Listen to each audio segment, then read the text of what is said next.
નસવાડી તાલુકાના ગુમના ગામની સગર્ભા કાચા રસ્તે બાળકને જીવના જોખમે જન્મ આપવા મજબૂર બની સાંકડીબારી ગામે 108 ઊભી હોવાથી અને છોટી ઉંમર ગામના કાચા રસ્તે ખાનગી જીપ ઊભી હોવાથી ત્યાં સુધી સગર્ભાને પહોંચાડવા પરિવાર ઝોળીમાં લઈ નીકળ્યો હતો।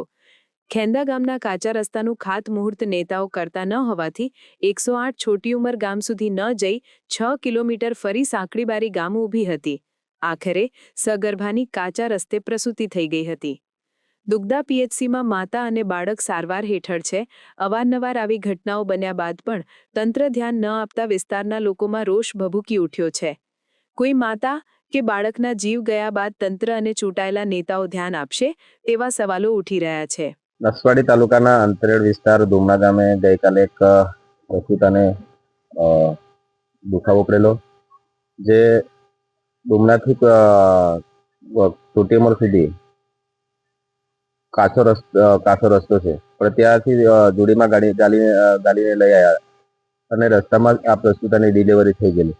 પછી ત્યાંથી 3 કિલોમીટર સુધી ઉપા બાજુ ફરીને પ્રાઇવેટ સાધન કરીને 2000 ભાડું આપીને આ લોકોએ ફરીને વાડિયા સુધી 108 સુધી પહોંચાડેલી।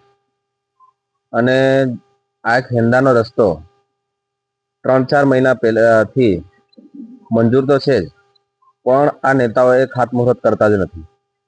જો આ રસ્તો ખાતમુહૂર્ત કર્યું હોત તો આ પ્રસ્તુતા માટે ખાલી અડધો કિલોમીટર જ જોડીમાં ગાલીને લાવવું પડતું અને ડાયરેક્ટ પાકા રસ્તે જ આવી જતા।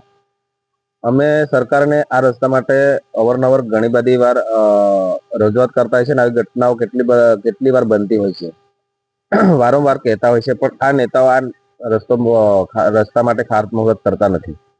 જેમ તેમ કરીને મીડિયાના માધ્યમથી અમે આરએમબીને આમ તેમ રજૂઆત કરીને આ રસ્તો મંજૂર તો કરાવડાવ્યો, પણ આ નેતાઓ 4-5 મહિના સુધી ખાતમુહૂર્ત કરતા જ નથી।